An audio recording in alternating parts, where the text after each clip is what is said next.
외계 지적 생명체가 있다면 그 외계인은 전파를 사용할 거라 생각하여 우주에서 날아오는 전파를 분석해서 외계인의 존재를 찾기 위해 설립된 게 세티 프로그램.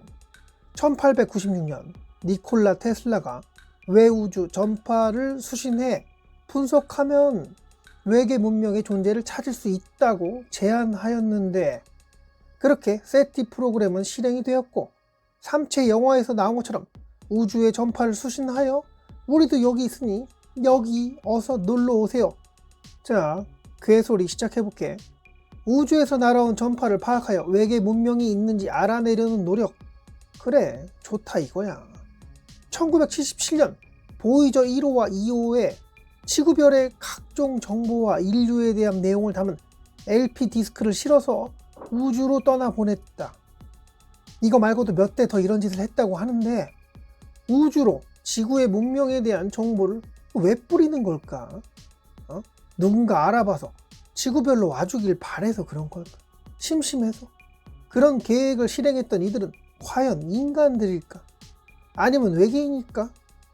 지구별에 누군가 방문한다면 어떤 일이 벌어질 줄 알고 이런 짓을 한 걸까? 그래, 우주에 인류의 정보를 뿌리자고 했던 건 인간의 생각일 수, 인간이 아닐 것 같은데 외계인의 짓이라 생각이 된다. 이런 거 결정하는 그분들은 대부분 과학자, 물리학자, 아주 높은 사람, 이 중에 사람 아닌 존재가 자신의 고향에서 신호를 받고 싶어서 시작한 게 아닌가 싶다. reptilian이 인간들을 조종하고 어쩌고 한다, 윗대가리에 있다 라고들 음모론이 많이들 퍼져 있는데, reptilian은 기본적으로 이 지구별에 오래전부터 있었던 진정한 지구의 주인, 그러니까 외계의 어떤 존재가 이 땅에 오는 걸 원치는 않을 거란 말이야. 그러면 또 다른 외계인들이 그 짓을 했다고 보는 건데, 니콜라 테슬라는 금성인이라는 주장이 나왔다고 한다. 기밀 해제된 FBI 문서 속에서 금성인이라는 주장이 나왔대. 검색하면 나온다.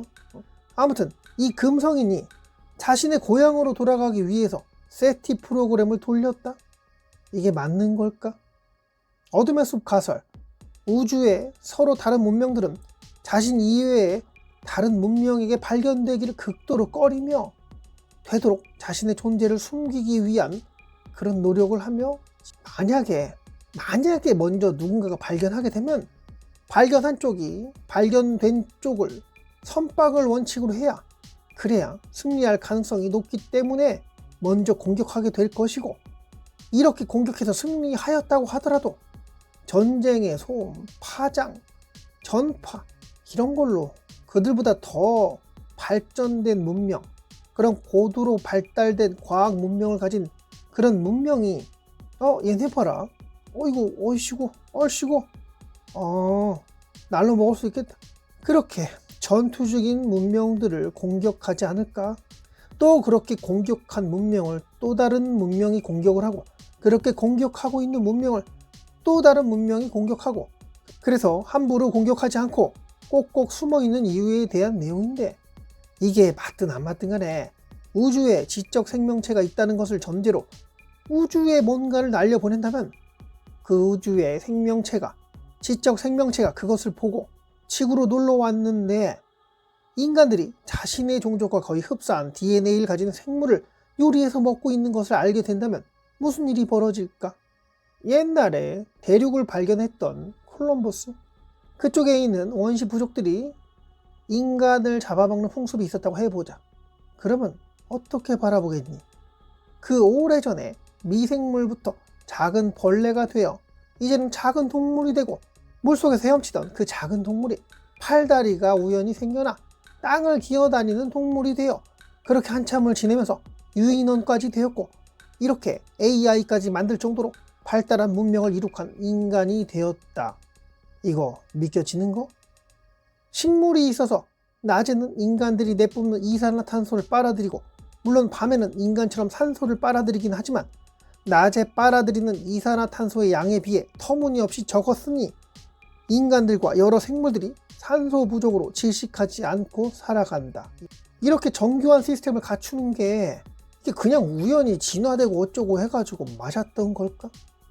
누군가가 만들었기에 이런 것들이 가능하다고 보는데, 신이 이 모든 것에 기초를 다졌고 신의 피조물 중 어떤 문명은 또 다른 피조물을 만들 정도의 과학력을 갖출 수 있다고? 자, 신이 피조물을 만들고 그 피조물이 멸망하지 않고 1만 년, 100만 년을 지내왔다고 해보자. 그 과학력은 상상을 초월할 정도로 진화했을 것이고, 어쩌면 신이라는 존재가 자신에게 위협으로 다가올 그런 피조물이라면 씨를 말렸겠지. 아마도. 그렇지만 너무너무너무 오래 살아온 신, 1000만 년, 1억 년을 살아온 그 외로운 신이라는 존재는 어쩌면 자신의 피조물을 자녀처럼 여기어 그렇게 서로 잘 지내고 있을지 모를 일이다. 신을 대신하여 여러 일들을 처리하고 있거나 아니면 피조물에 의해 신이라는 종족이 사라진 지 오래전일지 역사는 반복된다고 하지 않았는가. 신이라는 존재를 뒤엎고 새로운 신이 된 피조물들은 다시 자신의 피조물에 의해 그 신이라는 타이틀을 내어놓게 되는데, 100만 년, 1000만 년을 살아왔다고 상상해봐. 무슨 욕심이 남아있겠는가? 갈 때가 되어 이것도 운명이겠지? 라고 받아들이는 그 외로운 자리를 자신의 피조물에게, 아직 혈기 넘치고 욕심이 많은 그 눈빛의 피조물에게 물려주며 깊은 영면에 들어가는 선택을 하지 않았을까? 자, 신이라는 존재는 세월이 흘러 그 자리를 차지하게 되는 피조물들 중 한 문명이라고 봐도 될 듯한데, 그렇다면 우주 각곳에 있는 생명체들 또한 비슷한 기술력으로 생겨났을 확률이 있음을 눈치챘을 것이야. 지구별에서는 어떤 이유로 인해 땅을 걸어다니며 두 팔, 두 발이 있는 인간 종족이 고대 파충류 종족의 영향력에서 벗어나 번성해 있는 반면에, 외계의 어떤 행성에서는 쿠툴루 신화에 나올 법한 문어 종족이 인간들이 중심인 것처럼 그 물로 뒤덮인 행성의 주인 역할을 하고 있을지. 왜 문어냐고? 인간이 없었다면 가능성이 높은 종은 문어 아니면 돌고래였는데, 물론 원숭이도 있겠지. 돌고래는 누군가의 조작으로 팔다리가 생겨나 그래야 뭔가를 이룰 수 있는 그런 상태. 팔다리 없어도 그들은 그들만의 언어가 있고 지능 또한 월등하다고 하더라. 그에 비해 지능이 조금 떨어지는 문어는 팔도 되고 다리도 되는 그런 촉수들을 9개나 가지고 있기에 이를 활용하여 시간만 주어진다면 문명의 발달을 이룰 수 있는 그런 상황이 되지 않았을까? 인류가 없었다면, 그러면서 10만 년의 세월이 흘렀다면 이들은 어떻게 발전했을까? 누군가의 도움으로 수명이 늘어난다면 문어의 수명은 길어야 5년인 반면에 고래의 수명은 길면 100년을 넘어가는 경우가 있다고 한다. 지능면에서 그렇게 큰 차이가 나지 않는 것으로 봐서는 문어의 수명이 50년만 되어도 문명을 이룰 수 있는 그런 기반을 닦을 환경은 된다고 보는데, 오래 살수록 생각도 많이 하게 될 테니 지능은 당연히 상승하지 않았을까? 물속에서 문명을 이룩하여 차차 땅에서 생활할 수 있는 장치들 또한 만들었고 우주로 나가게끔 그런 기술까지 갖춘 문명이 있었다면, 문어 종족은 우연히 지구별에서 날려보낸 황금 레코드, 지구별과 인류에 대한 친절한 설명에 대한 그런 정보를 입수한다면 또 다른 종족을 찾아 여행을 떠나는 선택을 하지 않았을까? 삼체 영화 속 내용과 비슷한 전개로 이루어질 수도 있다고 보는데, 막상 지구별에 가서 보니 물도 맑고 살만한 환경이라. 사실 문어 종족의 별은 인간들과 별 차이 없이 서로 전쟁하며 약탈하고 살해해가며 여러 범죄들이 일어나고 있는 상황. 과학력까지 발달했으니 그 땅도 그 물속도 어느 정도 오염이 된 상태였다. 그나마 그들의 고향보다 덜 오염된 지구의 바닷물. 그래서 문어 종족들은 대다수 지구별로 이주하여 살아가길 원했고, 그러는 중에 물과 생물 중 자신들과 비슷한 DNA를 가진 생명체를 발견하게 되는데, 그게 문어였다. 인간들이 이 문어를 구워 먹고 삶아 먹는 모습을 본 문어 종족은 인간들을 증오하게 되었고, 별탈 없이 끝난 평화협상 테이블을 뒤늦게 엎어버리게 되는 계기가 되었지. 인간들의 대표는 바다에서 나온 생물들 중 무척추 동물의 섭취를 금하게끔 각 나라에 선포하였고, 뒤늦게나마 이런 조치를 긍정적으로 평가했던 문어 종족은 전쟁을 일으키는 사태까지 가지는 않게 되었지.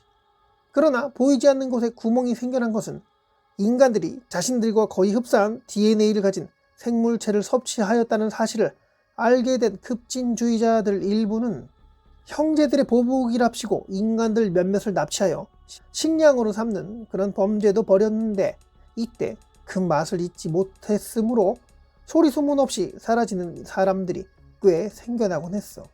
물론 일부 인간들 또한 문어 종족을 그냥 바닷속 진귀한 영물, 보약, 불로초 정도로 여겨서 반대로 납치하여 식량 삼는 경우도 생겨났는데, 혼란이 가중되는 서로 간의 납치는 결국 전면전으로 번지게 되는데, 물론 이런 일들은 일어나기 힘들 거야 아마.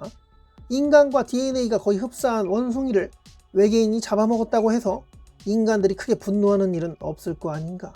뭐 어쩌겠는가.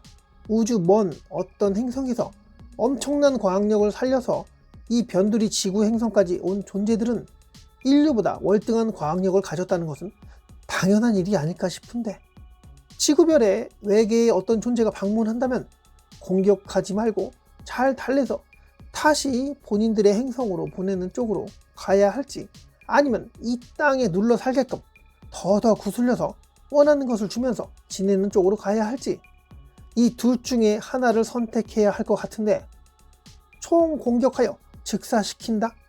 뭐 그럴 능력이 있으면 그렇게 해보는 것도 나쁜 선택? 그래, 나쁜 선택이야.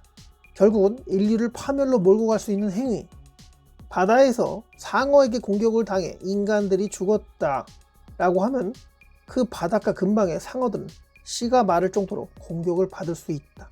반면 돌고래 같은 경우는 지능이 높았기에 인간들을 공격하면 자신들이 멸종될 수 있다는 그런 생각도 할 수 있을 정도로 똑똑했기에 인간들을 함부로 공격하지 않았다.